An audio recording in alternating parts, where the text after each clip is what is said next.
خانہ کعبہ کی جگہ کا تعین اور ظاہر ہونے کے بعد حضرت ابراہیم علیہ السلام نے خانہ کعبہ کی تعمیر شروع کی۔ حضرت اسماعیل علیہ السلام پتھر لا کر دیتے تھے۔ خانہ کعبہ کی تعمیر 5 پہاڑوں طور سینا، جبل زیتون، جبل لبنان جو ملک شام میں ہے، جبل جودی جو جزیرے کا پہاڑ ہے، جبل ہیرا جو مکہ میں واقع ہے کے پتھروں سے کی گئی، اور باقی پہاڑوں کے پتھروں سے بیت اللہ کی دیواریں بلند کی گئیں۔ جب حضرت ابراہیم علیہ السلام نے حجر اسود کی جگہ تک بیت اللہ کی تعمیر مکمل کر لی تو اپنے بیٹے اسماعیل علیہ السلام سے فرمایا، میرے پاس ایک بہترین اور خوبصورت پتھر لاؤ جو لوگوں کے لیے بطور علامت برقرار رہے۔ حضرت اسماعیل علیہ السلام ایک پتھر لائے۔ حضرت ابراہیم علیہ السلام نے فرمایا، اس سے بھی اچھا پتھر لاؤ۔ چنانچہ اسماعیل علیہ السلام پتھر کی تلاش میں نکلے تو جبل ابو قیس سے آواز آئی، اے اسماعیل، تیرے لیے میں نے ایک امانت رکھی ہے، بس تو اس کو لے لے۔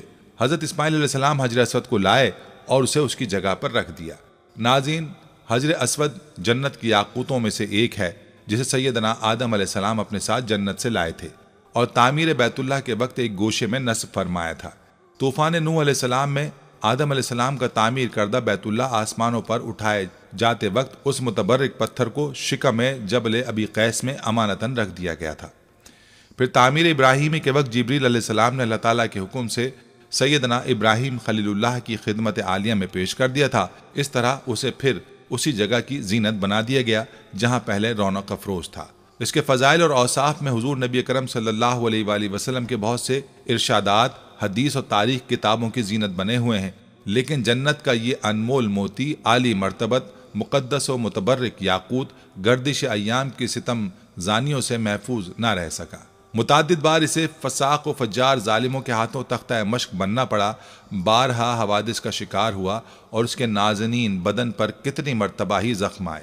طوفان نوح علیہ السلام میں آدم علیہ السلام کا تعمیر کردہ بیت اللہ آسمانوں پر اٹھائے جاتے وقت اس متبرک پتھر کو شکم جبل ابی قیس میں امانت میں رکھ دیا گیا تھا۔ تاریخ میں کم از کم 6 واقعات ایسے ملتے ہیں جب حجر اسود کو چوری کیا گیا یا اس کو توڑنے کی کوشش کی گئی۔ ہو سکتا ہے کہ اس کے حوادث کی تعداد اس سے بھی زیادہ ہو۔ اسلامی روایات کے مطابق جب حضرت ابراہیم علیہ السلام اور ان کے بیٹے حضرت اسماعیل علیہ السلام خانہ کعبہ کی تعمیر کر رہے تھے تو جبریل علیہ السلام نے یہ پتھر جنت سے لا کر دیا، جسے حضرت ابراہیم علیہ السلام نے اپنے ہاتھوں سے دیوار کعبہ میں نصب کیا۔ حضرت ابراہیم علیہ السلام کے بعد سب سے پہلے قبیلہ بنی جرہم کے متعلق ملتا ہے کہ ان لوگوں نے حجر اسود کے ساتھ چھیڑ چھاڑ کی تھی۔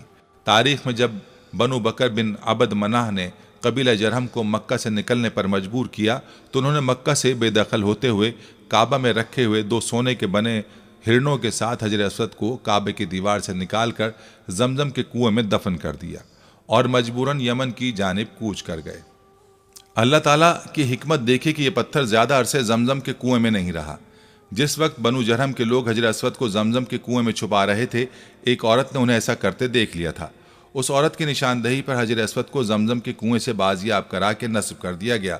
اس کے بعد سن 696 عیسوی میں جب حضرت عبداللہ بن زبیر رضی اللہ تعالی عنہ خانہ کعبہ میں پناہ گزین ہوئے تو حجاج بن یوسف کی فوج نے کعبے پر منجنیقوں سے پتھر برسائے اور پھر آگ لگا دی، جس سے حجر اسود کے 3 ٹکڑے ہو گئے۔ عباسی خلیفہ الراضی باللہ کے عہد میں ایک کرامتی سردار ابو طاہر حجر اسود کو اٹھا کر لے گیا اور کافی عرصے بعد اسے واپس کیا۔ ابو طاہر نامی شخص کی قیادت میں کرامتین نے 317 ہجری میں مکہ مکرمہ کا محاصرہ کر لیا اور مسجد الحرام جیسے مقدس مقام پر تقریباً 700 انسانوں کو قتل کیا اور زمزم کے کنویں کو اور مسجد الحرام کے احاطے کو انسانی لاشوں اور خون سے بھر دیا۔ اس کے بعد اس نے مکہ مکرمہ کے لوگوں کی قیمتی اشیاء اور کعبہ مشرفہ میں رکھے جواہرات کو غصب کر لیا۔ اس نے کعبے کی غلاف کو چیر پھاڑ کر کے اپنے پیروکاروں میں تقسیم کر دیا۔ کعبہ مشرفہ کے دروازے اور اس کے سنہری پرنالے کو کھاڑ ڈالا، اور پھر بات صرف یہیں ختم نہیں ہوئی بلکہ 7 ذی الحجہ 317 ہجری کو ابو طاہر نے حجر اسود کو کعبہ مشرفہ کی دیوار سے الگ کر دیا اور اس کی جگہ کو خالی چھوڑ دیا اور اس کو موجودہ دور میں جو علاقہ بحرین کہلاتا وہاں منتقل کر دیا۔ یہ حجر اسود کا ایک نہایت تکلیف دہ دور تھا۔ تقریباً 22 سال حجر اسود کعبہ شریف کی دیوار سے جدا رہا۔ اس دور میں کعبہ مشرفہ کا طواف کرنے والے صرف اس کی خالی جگہ کو چومتے یا اس کا استلام کرتے تھے۔ اس واقعے کی تفصیل سلطنت عثمانیہ کے تاریخ دان قطب الدین نے بیان کی ہے، جس کا خلاصہ یہاں پیش کیا جاتا ہے کہ کرامتی ایک فرقہ تھا جس کے عقائد مرکزی اسلام کے دائرے سے بہت ہٹے ہوئے تھے۔ اس فرقے سے تعلق رکھنے والے ایک جنگی سردار ابو طاہر الجنابی نے بحرین کے شہر حجر میں موجود نام قطیف میں ایک عمارت بنوائی اور اس کا نام دار الحجرہ رکھا۔ اس کا مقصد یہ تھا کہ لوگ مکہ جا کر خانہ کعبہ کا حج ترک کر دیں اور اس کے بجائے اس کے دار الحجرہ میں آیا کریں۔ اس مقصد کے لیے اس نے 930 میں اپنی فوج کے ساتھ مکہ کا رخ کیا اور حج کے پہلے روز اپنے مسلح سپاہیوں سمیت گھوڑے پر سوار ہو کر حرم میں داخل ہو گیا اور سپاہیوں کو حکم دے کہ طواف کرتے ہوئے حاجیوں کو تلوار سے موت کے گھاٹ اتارتے جائیں۔ اس کی فوج نے حاجیوں کی لاشوں سے آب زمزم کا کنواں پاٹ دیا۔ تاریخ کی کتابوں میں لکھا ہے کہ اس قتل عام میں 30,000 کے قریب حاجی مارے گئے۔ قطب الدین نے اپنی کتاب میں لکھا کہ ابو طاہر اس وقت نشے میں دھت تھا۔ اس نے اسی حالت میں کعبے کا دروازہ اکھاڑ ڈالا اور چیخا، باخدا یہ میں ہوں، خدا پیدا کرتا ہے اور میں مارتا ہوں۔ ابو طاہر نے حاجیوں کا مال اسباب لوٹ لیا، ان کی عورتوں اور بچوں کو اپنے سپاہیوں میں تقسیم کر دیا۔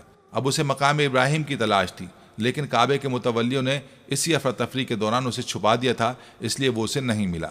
مشہور مفسر اور مورخ ابن کثیر کی مشہور تاریخ کی جلد 11 میں اس کے بعد کے واقعے کا ذکر کرتے ہیں۔ پھر اس نے حجر اسود کو اکھاڑنے کا حکم دیا۔ اس وقت ایک شخص نے آ کر اپنے ہاتھ کی ایک بھاری چیز سے اس پر ضرب لگائی اور کہا، کہاں ہے وہ تیرا ابابیل اور کہاں ہے وہ تیرا حجارہ من سجیل؟ ابو طاہر حجر اسود کو اونٹ پر لدوا کر اپنے شہر کی طرف چل پڑا۔ ابن کثیر لکھتے ہیں جب کرامتی اس حجر اسود کو لے کر اپنے شہر کی طرف روانہ ہوا تو اس وقت امیر مکہ اور اس کے اہل بیت سب اس کے پیچھے پیچھے روانہ ہوئے اور اسے درخواست کی، سفارشیں پہنچائی کہ وہ حجر اسود واپس کر دے تاکہ اپنی جگہ پر اسے رکھ دیا جائے، اور اس کے عوض اپنی ساری جائیدادیں دینے کی پیشکش کی، مگر اس نے ایک نہ سنی اور سب کو ہلاک کر ڈالا۔ طاہر حجر اسود کو اپنے ساتھ بحرین لے گیا اور اسے اپنی تعمیر کردہ عمارت میں رکھوا دیا۔ حجر اسود 22 سال تک اس کی تحویل میں رہا، تاہم ابو طاہر کی یہ امید کہ اب لوگ اس کے شہر آ کر حج کیا کریں گے پوری نہیں ہوئی۔ لوگ اب بھی خانہ کعبہ جاتے رہے، حجر اسود کی خالی جگہ کو چومتے رہے۔ پھر اللہ سبحانہ تعالیٰ کی مشیت دیکھیے کہ 22 سال بعد 10 ذوالحجہ 339 ہجری کو کرامتین قبیلے میں سے ہی ایک آدمی نے حجر اسود کو آزاد کرایا اور واپس حجر اسود کے اصل مقام پر پیوست کروا دیا۔ کہا جاتا ہے کہ جب ابو طاہر چیچک کا شکار ہو کر 38 برس کی عمر میں مر گیا تو اس کا جانشین سنبر ابن الحسن کرامتی 20 مئی 951 کو حجر اسود لے کر مکہ مکرمہ آیا۔ اس موقع پر مکہ کے حکمران جعفر محمد ابن عبدالعزیز بھی موجود تھے، جنہوں نے دیکھا کہ حجر اسود کو چاندی کی تاروں سے باندھا ہوا ہے، کیونکہ اس دوران اس میں 5 دراڑیں پڑ گئی تھیں۔ حسن ابن المرزوق نامی معمار نے یہ پتھر اپنی جگہ پر نصب کیا۔ سنبر نے اس موقع پر کہا، ہم اسے خدا کی طاقت سے لے گئے تھے اور اسی کی مرضی سے واپس کر رہے ہیں۔ وہ اسے اپنے حکم سے لے گیا تھا اور اپنے حکم سے ہی واپس کر دیا۔ دوسری کتابوں میں آتا ہے کہ اس وقت کے عباسی خلیفہ المقتدر نے کرامتیوں کو حجر اسود واپس کرنے کے لیے 50,000 درہم کی پیشکش کی تھی، مگر انہوں نے اسے مسترد کر دیا۔ حجر اسود کی غیر موجودگی کے 21 برسوں کے دوران حج بڑی حد تک معطل رہا، کیونکہ کرامتی حاجیوں کے قافلے لوٹ لیا کرتے تھے۔ مشہور و معروف مورخ ابن خلدون نے بھی اپنی تاریخ میں اس کا ذکر کیا ہے۔ وہ اس کتاب کی جلد 4 میں لکھتے ہیں کہ کرامتیوں نے خانہ کعبہ کا دروازہ توڑ ڈالا، ایک شخص میزاب اتارنے کے لیے خانہ کعبہ پر چڑھا، گر کر مر گیا۔ مقتولین کچھ تو چاہے زمزم میں پھینک دیے گئے، باقی مانندگان کو مسجد حرام میں جو جہاں مارا گیا اسی مقام پر بلا غسل، نماز جنازہ اور کفن دفن کر دیا گیا۔ غلاف کعبہ کو اپنے ہمراہیوں میں تقسیم کر دیا اور اہل مکہ کے مکانات کو لوٹ لیا گیا۔ اس وقت ایک مسئلہ یہ ضرور پیش آیا، کیا واقعی اصل حجر اسود ہی ہے یا نہیں؟ تو اس وقت مسلمانوں کے ایک دانشور نے کہا کہ وہ اس کو ٹیسٹ کر کے بتا دے گا کہ یہ اصل حجر اسود ہے یا نہیں، کیونکہ اس نے اس کے بارے میں احادیث کا مطالعہ کر رکھا تھا۔ اس نے حجر اسود پر آگ لگائی تو حجر اسود کو آگ نہیں لگی اور نہ ہی وہ گرم ہوا۔ پھر اس نے اس کو پانی میں ڈبویا تو یہ پتھر ہونے کے باوجود اپنی خصلت کے برخلاف پانی میں ڈوبا نہیں، بلکہ سطح آب پر تیرتا ہی رہا۔ اس سے ظاہر ہو گیا کہ یہ اصل جنت کا پتھر ہی ہے، کیونکہ جنت کا پتھر کا آگ سے اور غرق یابی سے بھلا کیا تعلق ہو سکتا ہے۔ ناظرین، کہا جاتا ہے کہ جب یہ فیصلہ ہوا کہ حجر اسود کو واپس کیا جائے گا تو اس سلسلے میں خلیفہ وقت نے ایک بہت بڑے عالم اور محدث شیخ عبداللہ کو حجر اسود کی وصولی کے لیے ایک وفد کے ساتھ بحرین بھجوایا۔ یہ واقعہ علامہ سیوطی کی روایت سے اس طرح نقل کیا گیا ہے کہ جب شیخ عبداللہ بحرین پہنچ گئے تو بحرین کے حاکم نے ایک تقریب کا اہتمام کیا جس میں حجر اسود کو ان کے حوالے کیا گیا اور ایک پتھر خوشبودار اور خوبصورت غلاف میں سے نکالا گیا۔ یہ حجر اسود ہے، اسے لے جائیں۔ محدث عبداللہ نے فرمایا کہ نہیں، بلکہ حجر اسود کی 2 نشانیاں ہیں۔ اگر یہ پتھر اس معیار پر پورا اترا تو یہ حجر اسود ہوگا اور ہم لے جائیں گے۔ پہلی نشانی یہ کہ پانی میں ڈوبتا نہیں ہے، دوسری یہ کہ آگ سے گرم نہیں ہوتا۔ اب اس پتھر کو جب پانی میں ڈالا گیا تو وہ ڈوب گیا، اور پھر اسے آگ میں ڈالا گیا تو سخت گرم ہو گیا۔ فرمایا ہم اصل حجر اسود کو لیں گے۔ پھر اصل حجر اسود کو لایا گیا اور آگ میں ڈالا گیا تو وہ ٹھنڈا نکلا۔ پھر پانی میں ڈالا گیا تو وہ پھول کی طرح پانی کے اوپر تیرنے لگا۔ تو محدث عبداللہ نے فرمایا یہی ہمارا حجر اسود ہے، اور یہی خانہ کعبہ کی زینت ہے، اور یہی جنت والا پتھر ہے۔ یہ سب دیکھ کر ابو طاہر سلیمان قرامتی نے بڑے تعجب سے محدث عبداللہ سے پوچھا کہ آپ کو یہ باتیں کہاں سے معلوم ہوئیں؟ تو محدث عبداللہ نے جواب دیا کہ ہمیں یہ معلومات آقا محمد صلی اللہ علیہ وآلہ وسلم سے ملی ہیں کہ حجر اسود پانی میں ڈوبے گا نہیں، آگ سے گرم نہیں ہوگا۔ اور اس کے بعد جب قافلہ واپس مکہ کی طرف روانہ ہوا تو حجر اسود کو ایک کمزور اونٹنی پر رکھا گیا، جس نے تیز رفتاری سے اسے خانہ کعبہ تک پہنچا دیا۔ حجر اسود کی وجہ سے اس اونٹنی میں زبردست طاقت آ گئی تھی، کیونکہ حجر اسود اپنے مرکز بیت اللہ کی طرف واپس جا رہا تھا۔ کہا جاتا ہے کہ جب حجر اسود کو بیت اللہ سے نکال کر بحرین لایا جا رہا تھا تو جس اونٹ پر بھی رکھا جاتا وہ کچھ فاصلے کے بعد مر جاتا، حتیٰ کہ بحرین پہنچتے تک 40 اونٹ مر گئے تھے۔ یہ واقعہ تاریخ کی مستند کتاب البدایہ والنہایہ اور المنتظم میں موجود ہے۔ ناظرین، اسی طرح سن 363 ہجری میں ایک رومی شخص نے اپنے کلہاڑے سے حجر اسود پر کاری ضرب لگائی، جس سے اس پر چٹکنے کا ایک واضح نشان پڑ گیا۔ اس نے دوسری شدید ضرب لگانے کے لیے جیسے ہی اپنے کلہاڑے کو اٹھایا، اللہ سبحانہ تعالیٰ کی مدد آن پہنچی، اور قریب ہی موجود ایک یمنی شخص نے جو اس کی گھناؤنی کارروائی دیکھ رہا تھا، چشم زدن میں اس نے اسے قتل کر ڈالا، اور اس کے حجر اسود پر دوسری ضرب لگانے کی خواہش دل ہی میں رہ گئی۔ اس کے بعد 413 ہجری میں فاطمید نے اپنے 6 پیروکاروں کو مکہ مکرمہ بھیجا، جس میں سے ایک الحاکم العبیدی تھا، جو ایک مضبوط جسم کا مالک تھا، سنہرے بالوں والا، طویل قد و قامت والا انسان تھا۔ وہ اپنے ساتھ ایک تلوار اور ایک لوہے کی سلاخ لایا تھا۔ اپنے ساتھیوں کے اکسانے پر اس نے دیوانگی کے عالم میں تابڑ توڑ 3 ضربیں حجر اسود پر لگا ڈالیں، جس سے اس کی کرچیاں اڑ گئیں۔ وہ ہزیانی کیفیت میں اول فول بکتے ہوئے کہہ رہا تھا، معاذ اللہ، کہ جب تک اسے پورا نہ اکھاڑ پھینکے گا جب تک سکون سے نہیں بیٹھے گا۔ بس اس موقع پر ایک مرتبہ پھر اللہ سبحانہ تعالیٰ کی مدد آن پہنچی، اور گھڑ سواروں کے ایک دستے نے ان سب افراد کو گھیر لیا اور ان سب کو پکڑ کر قتل کر دیا، اور بعد میں ان کی لاشوں کو بھی جلا دیا۔ ناظرین، اسی طرح ایک واقعہ سن 990 ہجری میں بھی وقوع پذیر ہوا، جب ایک غیر عرب باشندہ اپنے ہتھیار کے ساتھ مطاف میں آیا اور اس نے حجر اسود کو ایک ضرب لگا دی۔ عین اسی وقت اس وقت کا ایک شہزادہ نصیر مطاف میں موجود تھا، جس نے اسے فوری طور پر موت کے گھاٹ اتار دیا۔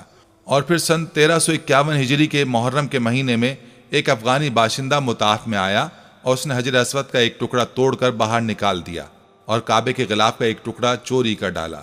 اس نے کعبے کی سیڑھیوں کو بھی نقصان پہنچایا۔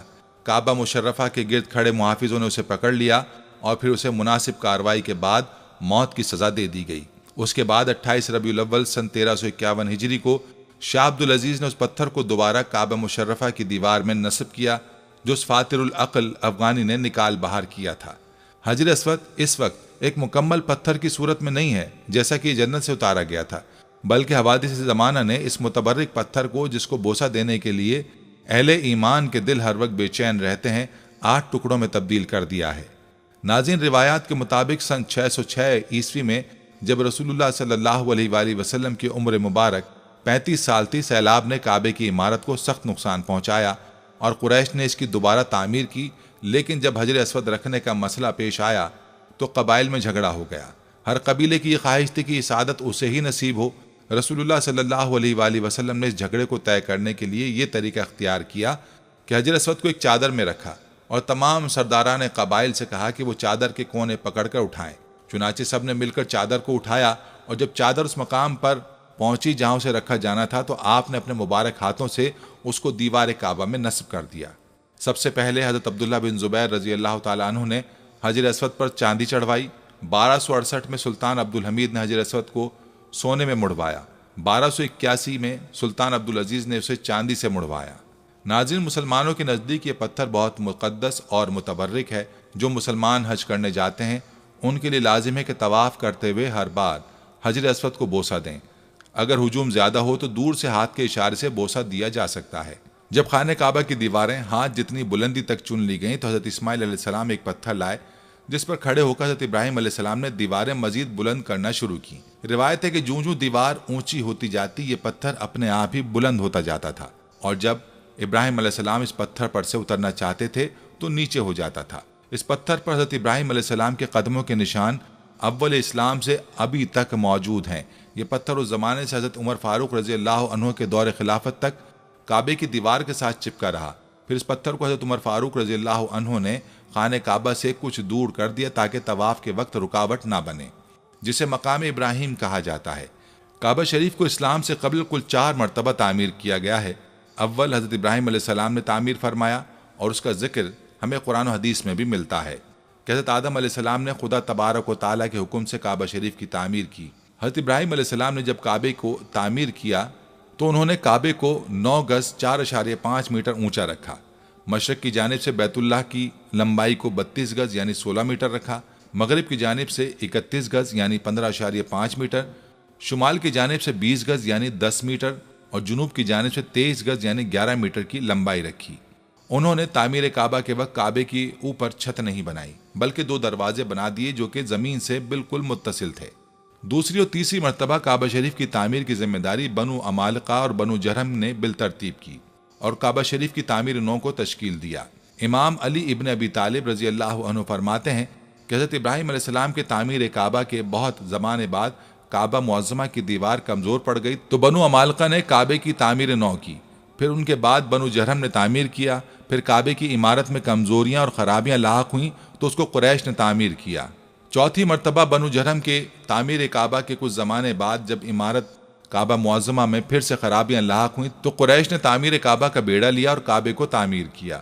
تاریخ کی کتابوں میں قریش کی تعمیر کعبہ کی وجہ آتی ہے کہ قبیلہ قریش سے ایک عورت کعبے کو روشن کرنے کی غرض سے روشن دان میں کچھ چنگاریاں لے کر جاتی ہے اور اچانک اس میں سے کچھ چنگاریاں اڑ کر غلاف کعبہ کو لگ جاتی ہیں اور آگ پکڑ لیتی ہے، جس کی وجہ سے جدار کعبہ کو کافی خرابیاں لاحق ہوتی ہیں۔ یہ دیکھ کر قریش کے اندر ایک دہشت پھیل جاتی ہے کہ اگر انہوں نے کعبے کی تعمیر نہیں کی تو ان پر عذاب الہی کا قہر آئے گا، اور اسی بنا پر قریش آگے بڑھ کر کعبے کی تعمیر نو پر اکٹھے ہوتے ہیں اور اس کے لیے صرف حلال مال جمع کرتے ہیں۔ حلال مال اتنے وافر میں جمع نہیں ہوتا کہ کعبے کو مکمل بنائے ابراہیمی کی شکل دے سکیں، اسی لیے انہوں نے حجر اسود کی جانب سے 6 گز اور 1 شبر یعنی 3.23 میٹر کم کر دیتے ہیں اور ایک چھوٹی سی دیوار سے گھیر دیتے ہیں کہ لوگ طواف کے وقت اس کے اندر نہ آ سکیں۔ اہل قریش نے تعمیر کعبہ کے وقت کچھ تبدیلیاں بھی کی، جیسے کہ انہوں نے کعبے کی اونچائی کو 9 گز یعنی 4.5 میٹر سے 18 گز یعنی کل 9 میٹر تک بڑھا دیا، اور ساتھ ہی کعبے کے اوپر چھت بھی ڈال دی گئی۔ باب غربی کو بند کر دیا گیا، جبکہ باب شرقی کی اونچائی بھی کچھ زیادہ بڑھا دی گئی، اور سب سے اہم بات یہ کہ قریش کے کعبے کی اس تعمیر نو میں ہمارے پیارے آقا صلی اللہ علیہ وآلہ وسلم بھی شامل تھے۔ ناظرین، اب یہاں آپ کو حجر اسود کی فضیلت کے بارے میں کچھ احادیث مبارکہ سے سناتے چلیں۔ پیارے آقا کریم صلی اللہ علیہ وآلہ وسلم نے فرمایا، حجر اسود جنت سے آیا ہوا پتھر ہے، یہ دودھ سے زیادہ سفید تھا، بنو آدم کے گناہوں نے اسے کالا کر دیا۔ بعض روایات سے معلوم ہوتا ہے کہ اس مبارک پتھر کا وہ حصہ جو دیوار کے اندر ہے وہ سفید ہی ہے، جیسے کہ حضرت مجاہد فرماتے ہیں کہ جب حضرت عبداللہ بن زبیر نے بیت اللہ کو دوبارہ تعمیر کی غرض سے منہدم کیا تو میں نے دیکھا کہ حجر اسود کا وہ حصہ جو دیوار کے اندر تھا وہ سفید تھا۔ وہ معلوم ہوا کہ گناہوں کے سبب صرف بیرونی حصہ سیاہ ہوا ہے، اور اسی وجہ سے اس کو حجر اسود یعنی کالا پتھر کہا جاتا ہے۔ جب بیت اللہ کی تعمیر اس جگہ تک پہنچی جہاں حجر اسود نصب ہونا تھا تو قریش میں اختلاف پیدا ہو گیا۔ قبیلے کی ہر شاخ کے لوگ یہ چاہتے تھے کہ حجر اسود نصب کرنے کا شرف انہیں حاصل ہو۔ یہ اختلاف اتنا بڑھا کہ نوبت قتال تک آن پہنچی، تلواریں میان سے نکل آئی۔ اتنے میں ابو امیہ مخزومی جو قریش کے معمر شخص تھے اٹھے اور کہنے لگے، ہمارے درمیان اس نزاع کا فیصلہ وہ شخص کرے گا جو کل سب سے پہلے بنو شیبہ دروازے سے حرم میں داخل ہوگا۔ اس بات پر سب متفق ہو گئے۔ ادھر فیصلہ خداوندی ہو چکا تھا کہ اس کے ہونے والے نبی محمد صلی اللہ علیہ وآلہ وسلم اس شرف سے بہرور ہوں گے۔ چنانچہ اگلے دن سب سے پہلے داخل ہونے والی ذات عالی سرور دو عالم کی تھی۔ لوگوں نے آپ کو دیکھا تو بیک آواز میں کہا، یہ امین ہے، ہم ان کے فیصلے پر راضی ہیں۔ آپ صلی اللہ علیہ وآلہ وسلم کو صورتحال سے باخبر کیا گیا۔ آپ صلی اللہ علیہ وآلہ وسلم نے ایک چادر طلب کی اور دست مبارک سے حجر اسود کو اٹھا کر اس کے درمیان رکھ کر فرمایا، ہر قبیلے کے سردار چادر کے کونوں کو پکڑ کر اس کو وہاں تک پہنچا دے۔ تب آپ صلی اللہ علیہ وآلہ وسلم نے دست مبارک سے اس پتھر مبارک کو اٹھا کر اس کی جگہ پر نصب فرما دیا۔ آپ کے اس حکیمانہ فیصلے پر سب نے رضامندی اور خوشی کا اظہار کیا۔ کعبے کی دیوار کے جس گوشے میں یہ نصب کیا گیا اسے رکن حجر اسود کہتے ہیں۔ کعبہ شریف کی دیوار میں اس پتھر کے ٹکڑے جڑے ہوئے ہیں۔ شروع میں ایک ہی ٹکڑا تھا، مگر کرامتی اور ان کے بعد کچھ ایسے حادثے پیش آئے جن کا تفصیلی تذکرہ ہم اوپر کر چکے ہیں۔ ان کی وجہ سے اس کا ظاہری حصہ ٹوٹ گیا۔ اب اس کے چھوٹے چھوٹے 8 ٹکڑے ہیں۔ ان کا سائز مختلف ہے۔ بڑا ٹکڑا کھجور کے برابر ہے۔ ان ٹکڑوں کو ایک پتھر کے بڑے بڑے ٹکڑوں میں جوڑا گیا ہے اور پھر اس پر چاندی کا فریم لگا دیا گیا ہے۔ یہی وہ ٹکڑے ہیں جن کو بوسہ دینا مسنون ہے، نہ کہ وہ بڑا پتھر جس میں یہ جڑے گئے ہیں، اور نہ چاندی کا وہ خول جو بڑے پتھر پر چڑھایا ہوا ہے۔ حج اور عمرہ کرنے والوں کے لیے حجر اسود کی بڑی اہمیت اور فضیلت ہے۔ حج و عمرہ کرنے والے میقات سے احرام باندھ لیتے ہیں، پھر لبیک اللہم لبیک کہتے ہوئے کعبہ شریف پہنچتے ہیں۔ طواف شروع کرنے کے لیے حجر اسود کی طرف جانا پڑتا ہے۔ تلبیہ پڑھنا بند کر دیا جاتا ہے اور اوپر کی چادر مرد حضرات کو دائیں بغل کے نیچے سے نکال کر بائیں کاندھے پر ڈالی جاتی ہے۔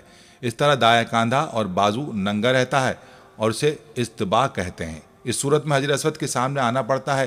حجر اسود بالمقابل آ جائے اور قدرے دائیں طرف رہے، بوسہ دینا ممکن نہ ہو تو دونوں ہتھیلیوں کو حجر اسود کی طرف کرنا پڑتا ہے اور ہتھیلیوں کو پھر چوما جاتا ہے۔ اس فعل کو استعلام کہتے ہیں۔ طواف کرنے کے لیے دائیں طرف رخ کرنا پڑتا ہے۔ بیت اللہ کے گرد چکر لگانا شروع کیا جاتا ہے اور حجر اسود پر آ کر ایک چکر مکمل ہو جاتا ہے۔ حجر اسود پر ازدحام نہ کیا جائے، نہ کسی کی تکلیف کا نشانہ بنے۔ حکومت نے حجر اسود کے پاس بیت اللہ کی دیوار سے ملحق ایک ایسی جگہ بنا دی ہے جس پر ایک منتظم کھڑے ہو کر بوسہ لینے والوں میں نظم و نسق برقرار رکھنے کی کوشش کرتا ہے۔ ناظرین، عورتوں کو مردوں کی بھیڑ میں گھس کر بوسہ لینے کی کوشش نہیں کرنی چاہیے۔ جبکہ حجر اسود کی طرف اشارہ کر کے ہاتھ کا استعلام کیا جائے تو اس وقت آواز بلند نہ کی جائے۔ حجر اسود والے کونے اور خانہ کعبہ کے دروازے کے درمیان جگہ کو ملتزم کہتے ہیں۔ یہ قبولیت دعا کی جگہ ہے۔ اس مقام پر سنت یہ ہے کہ بیت اللہ کی دیوار سے چمٹ کر دعائیں کی جائیں۔ اس جگہ پر انسان اللہ تعالیٰ سے جس چیز کا سوال کرتا ہے اور جس چیز سے پناہ مانگتا ہے، اللہ تعالیٰ اس کو عطا فرما دیتے ہیں۔ ناظرین، یہاں حجر اسود کے متعلق احادیث مبارکہ بھی آپ کو سناتے چلیں کہ عبداللہ بن عمر رضی اللہ عنہ بیان کرتے ہیں کہ میں نے نبی کریم صلی اللہ علیہ وآلہ وسلم کو یہ فرماتے سنا، بلا شبہ حجر اسود اور مقام ابراہیم جنت کے یاقوتوں میں سے یاقوت ہیں۔ اللہ تعالیٰ نے ان کے نور اور روشنی کو ختم کر دیا ہے۔ اگر اللہ تعالیٰ اس روشنی کو ختم نہ کرتا تو مشرق و مغرب کا درمیانی حصہ روشن ہو جاتا۔ سنن ترمذی حدیث نمبر 804۔ حجر اسود اللہ تعالیٰ نے زمین پر جنت سے اتارا ہے۔ ابن عباس رضی اللہ عنہ بیان کرتے ہیں کہ نبی صلی اللہ علیہ وآلہ وسلم نے فرمایا، حجر اسود جنت سے نازل ہوا ہے۔ سنن ترمذی حدیث نمبر 877۔ سنن نسائی حدیث نمبر 2935 میں امام ترمذی رحمہ اللہ تعالیٰ نے اس حدیث کو صحیح قرار دیا ہے۔ امام ترمذی رحمۃ اللہ علیہ نے اس حدیث کو صحیح قرار دیا ہے۔ حجر اسود دودھ سے بھی زیادہ سفید تھا جسے اولاد آدم کے گناہوں نے سیاہ کر دیا ہے۔ ابن عباس رضی اللہ تعالیٰ عنہما بیان کرتے ہیں کہ رسول اکرم صلی اللہ علیہ وآلہ وسلم نے فرمایا، حجر اسود جنت سے آیا تو دودھ سے بھی زیادہ سفید تھا اور اسے بنو آدم کے گناہوں نے سیاہ کر دیا ہے۔ حجر اسود روز قیامت ہر اس شخص کی گواہی دے گا جس نے اس کا حق کے ساتھ استلام کیا۔ ابن عباس رضی اللہ عنہما بیان کرتے ہیں کہ نبی صلی اللہ علیہ وآلہ وسلم نے حجر اسود کے بارے میں فرمایا، اللہ کی قسم، اللہ تعالیٰ اسے قیامت کو لائے گا تو اس کی 2 آنکھیں ہوں گی جن سے یہ دیکھے، اور زباں ہوگی جس سے بولے، اور ہر اس شخص کی گواہی دے گا جس نے اس کا حقیقی استلام کیا۔ سنن ترمذی حدیث نمبر 961، سنن ابن ماجہ حدیث نمبر 2944۔ امام ترمذی نے اس حدیث کو حسن کہا ہے اور حافظ ابن حجر نے فتح الباری میں اس کی تقویت بیان کی ہے۔ حجر اسود کا استلام یا بوسہ یا اس کی طرف اشارہ کرنا یہ ایسا کام ہے جو طواف کے ابتدا میں ہی کیا جاتا ہے، چاہے وہ طواف حج میں ہو یا عمرے میں یا پھر نفلی طواف کیا جا رہا ہو۔ جابر بن عبداللہ رضی اللہ تعالیٰ عنہ بیان کرتے ہیں کہ رسول اکرم صلی اللہ علیہ وآلہ وسلم جب مکہ مکرمہ تشریف لائے تو حجر اسود کا استلام کیا اور پھر اس کے دائیں جانب چل پڑے اور 3 چکروں میں رمل کیا اور باقی 4 میں آرام سے چلے۔ صحیح مسلم حدیث نمبر 1218۔ حجر اسود کا استلام یہ ہے کہ اسے ہاتھ سے چھوا جائے۔ نبی صلی اللہ علیہ وآلہ وسلم نے حجر اسود کا بوسہ لیا اور امت بھی نبی صلی اللہ علیہ وآلہ وسلم کی اتباع میں اسے چومتی ہے۔ اگر اس کا بوسہ نہ لیا جا سکے تو اپنے ہاتھ کسی چیز سے استلام کر کے اسے چوما جا سکتا ہے۔ نافع رحمۃ اللہ علیہ بیان کرتے ہیں کہ ابن عمر رضی اللہ تعالی عنہما نے حجر اسود کا استلام کیا، پھر اپنے ہاتھوں کو چوما اور فرمانے لگے، میں نے جب سے نبی صلی اللہ علیہ وآلہ وسلم کو یہ کرتے دیکھا ہے